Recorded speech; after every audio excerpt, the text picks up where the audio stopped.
What's going on, guys? Phoenix Gaming, and today we are going to be going over an Outriders Trickster build that should and will help you get up to challenge tier 15 during the expeditions. This Trickster build is going to be a little bit different. You're still going to be running your automatic shotgun. You might notice a few things that other people are using, but I wanted to try and tweak it just a little bit differently so that you didn't feel that you had to use certain specific mods and that you could heavily rely on your tier 2 mods rather than having to rely on your tier 3 mods if you don't have enough legendaries or if you are just not RNG efficient with getting the tier 3 mods that you want. So you're going to notice that there's a lot of tier 2 mods here, but they still get the job done. You can still clear gold expeditions in a very great amount of time. You just saw from the footage of the gameplay during Boomtown where I was just mowing down all of the NPCs in there just with this build, and it was absolutely insane. And as long as you play Trickster very aggressively, as long as you kind of get in the face of the enemy, you should have no problem clearing the other expeditions. It's going to be very interesting to see, but if that sounds good to you, let's just go ahead and get right into the build, starting with the skill tree. So with the skill tree we've got going on, we're taking the top tier skill tree, as you can see. So there's not going to be much difference than what you've probably seen in other previous videos. We're going to start with the close range weapon damage by 15%, and then we're going to do the decreased reload time. Now, the reason why I do the decreased reload time is because in the chance that I run out of ammo with the shotgun, because the automatic shotgun does have a bit of a reload, about 3 seconds, I would like to kind of help negate that as much as possible. You could do armor piercing, but what I've noticed with armor piercing is that there's no real reason to use it because of the amount of DPS that you're going to be outputting. So again, decrease reload time by 20%. This is just one of your backup plans should you lose the ammo in any case when you are running your expeditions. We got your increased weapon damage by 8% going down to 15%. Close range again. You want this node here, the Shotgun Master, increase your shotgun weapon damage by 15%, increase shotgun weapon drop chance by 20%, and then shotgun weapons, pump action, and automatic shotgun.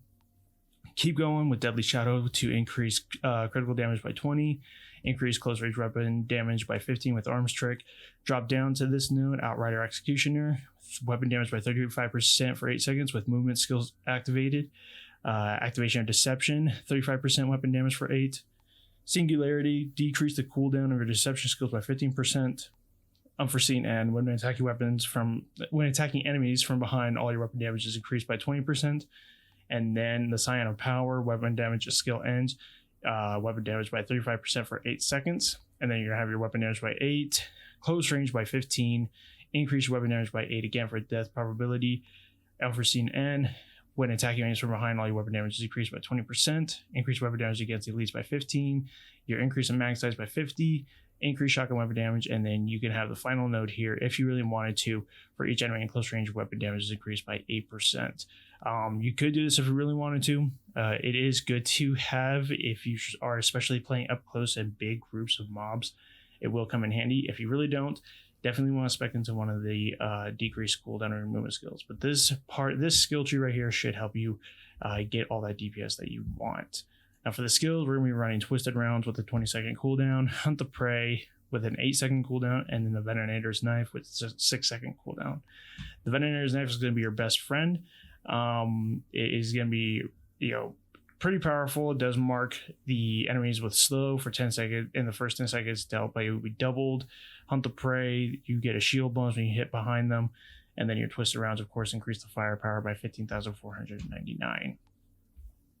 So now for the actual inventory of the build. We are running the Bulwark. You don't have to run the Bulwark. You could run Funeral Pyre if you really wanted to, just replacing... in this case, I went ahead and replaced the main tier 3 talent, which was the Seismic Explosion, where the comet drops. I think that's what it's called. But in this case, I would recommend that if you do get this to drop and it has a higher firepower, then take off your bottom one and then put Ultimate Bleeding Bullets. Shots inflict bleed on enemies for 1 second, and then you also have that comet damage as well, which I think I should have done in the first place, but in this case I didn't. Because I'm not running this, and because Resistance Breaker really doesn't do much in the way of damage, you're going to be wanting to run a different automatic shotgun. The Bulwark is what I'm running right now. I wish I was running this, the Female Fire, but because I already have Ultimate Bleeding Bullets and Killing Spree on this, this is the one I'm running. So with crit damage isn't maxed out yet. I didn't spec into it. Status power isn't maxed out yet, and the close range damage, I think I'm missing like one tier left for all of those to make them all 30 and then 10%. Your secondary can be whatever you want. I'm just running Inferno Z just because, and then I have the Disintegrator as my revolver for the sidearm. Now Tanner's hat. With this one, it have bonus firepower and then close range damage of 9.34%. Cooldown reduction was 6.66%. Got tier 3 mods, stare into the barrel, boost your firepower by 10,039 for each enemy in close range, stacks up to 5 times. And then your mitigation from death, killing enemies while aiming down sights, grabs 45,638 points of armor for 10 seconds, stacks up to 3 times. Mitigation from death is going to be your saving grace, especially when you are aiming down sights with your automatic shotgun.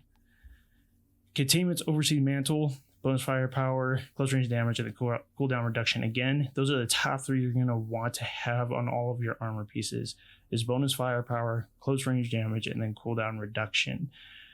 It doesn't matter which part of the body armors you get. You can have any one of these, just as long as you try and roll an additional mag or some sort of DPS mod onto it.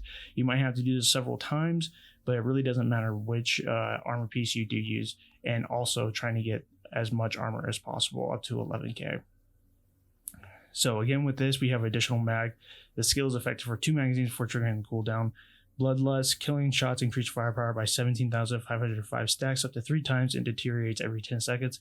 This is a tier 2 mod, so it should become very easy to come by. Interrogator's Trousers, again, bonus firepower, close range damage, and healing received. You want to try and have cooling reduction. That is going to be as much cooling reduction as possible. That way you can get your skills back.